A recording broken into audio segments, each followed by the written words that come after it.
Какъв прекрасен ден. Какво е там, бе? Детенце, искаш ли близалчица? Може ли? Да, моля.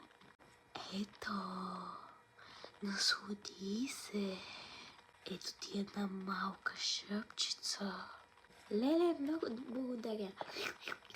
Близалката е много добра. Ой, шапката, и тя е много цветна и хубава. Много благодаря. Но как си казваш? Мале, че звъна полицията. Ало, Крал Пешо Хосе. На телефона. С какво мога да ви помогна? Ей, грешен номер.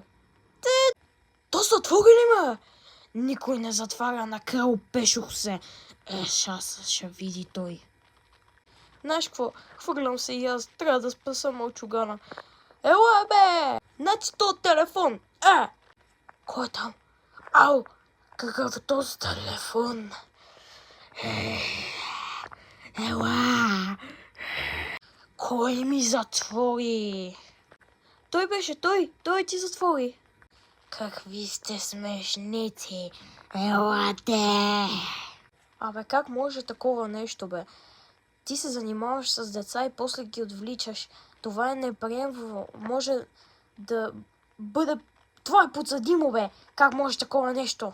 Също, децата са най-важното нещо в бъдещето. Как може такова нещо? Кажи ми.